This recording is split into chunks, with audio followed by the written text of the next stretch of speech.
Accused advocate Ali Mohammad को एक बार फिर से कटघरे में बुलाना चाहूंगी। क्या आप गाड़ी चलाते हैं? जी। कितने चालान कटे अभी तक आपके? कोई नहीं। इनकम टैक्स भरते हैं? जी हम। वोट देते हैं? जी। घूस देते हैं? जी। सरकारी अफसरों से अपना काम आसानी से कराने के लिए क्या आप उन्हें घूस देते हैं? नहीं जी नहीं। कितने आतंकवादी हैं आपके परिवार में? कोई नहीं। कैसे कह सकते हैं? क्योंकि मैं जानता हूँ अपने परिवार को। शाहिद को नहीं जानते थे? शायद वो हमसे गलती हो गई। और बिलाल?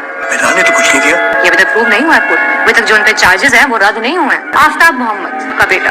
जी हाँ, वो लंदन में बिजनेस करता है। क्या आप यकीन से कह सकते हैं कि वो आतंकवादी नहीं है? बिल्कुल नहीं है। उसी यकीन से जिस यकीन से आपको लगता था कि शाहिद ऐसा नहीं कर सकता? मेरे पास कोई वजह नहीं है उस पे शक करने की। आपके पास नहीं होगी अली मोहम्मद साहब, लेकिन प्रोसिक्यूशन का मानना है कि आप और आपका परिवार अपने घर के बच्चों से आतंकवाद का धंधा करा के पैसे कमाते हैं। कैसे मान लिया जाए कि आप देशद्रोही नहीं है? आपके पास अली मोहम्मद जी कोई प्रूफ ही नहीं है, आप देशद्रोही नहीं है। गाड़ी कब से रखी आपने? यही 2.5-3 साल से। क्यों?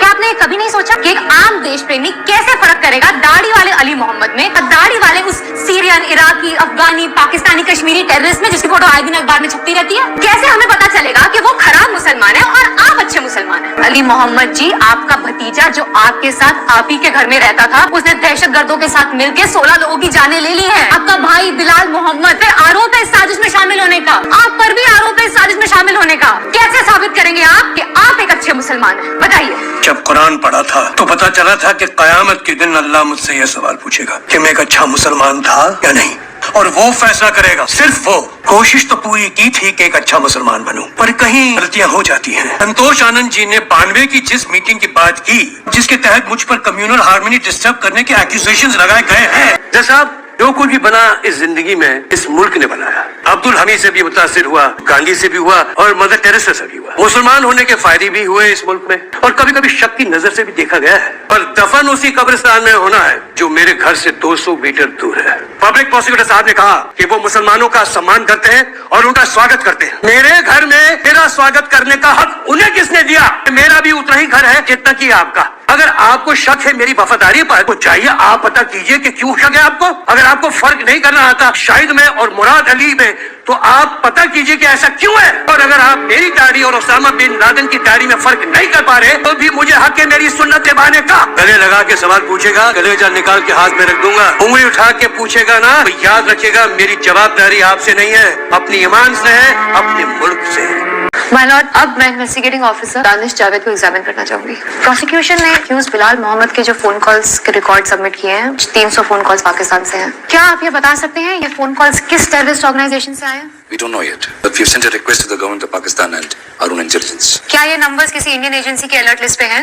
नहीं, लेकिन इसका ये मतलब नहीं है कि वो ऑफ कोर्स नॉट। इसका ये मतलब नहीं है कि नंबर संदिग्ध नहीं हो सकते। माय लॉर्ड, ये 300 फोन कॉल्स 5 नंबर से आए हैं। ये है एलिनोर पाकिस्तान की रिपोर्ट। पहला नंबर है जनाब डॉक्टर परवेज अहमद, उनके चचाजाद भाई। दूसरा सैयद मोहम्मद नावेद, ये भी उनके चचाजाद भाई। समीना बेगम, उनकी चचाजाद भाभी। जनाब अरशद मुमताज और उनकी बेगम रूही मोहम्मद, चचाजाद बहन। ये वही रूही मोहम्मद है जिनसे बिलाल मोहम्मद ने $1500 उधार लिए थे अपनी हार्ट सर्जरी के लिए, जो कोइंसिडेंटली उनको उसी दिन मिले जिस दिन बम ब्लास्ट हुआ था। दानिश जी, आप इस्लाम मानते हैं? Objection your honour, serving officer के रिलीजन का क्या रेलेवेंस है? सर, मुझे लगा ये पूरा का पूरा केस ही रिलीजियस एलिमेंट्स के बारे में है, and I shall prove that right now. क्या आप ये बात मानते हैं कि हर मुस्लिम टेररिस्ट नहीं होता?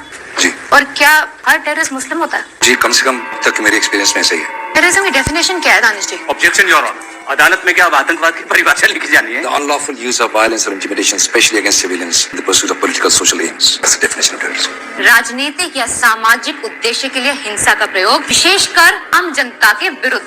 Am I right? जी। क्या आपने नोटिस किया कि इस डेफिनेशन में कहीं भी धर्म का मेंशन नहीं था? जी। आप कैसे तय करते हैं कि ये टेररिज्म है, ये नहीं है? दानिश जी, you can choose not to answer. कौन तय करता है ये टेररिज्म है या नहीं? Objection your honour. क्या अनटचेबिलिटी टेररिज्म है? इनोसेंट आदिवासियों पे अत्याचार टेररिज्म है? ऊंची जाति के लोगों द्वारा नीची जाति के लोगों पर असॉल्ट टेररिज्म है? या इस्लामिक टेररिज्म का आपको कुछ और टेररिज्म लगता ही नहीं है? अरे संतोष जी, मेरी बात तो खत्म होने दीजिए। आप कितने साल से काम कर रहे हैं एंटी टेररिस्ट स्क्वाड में?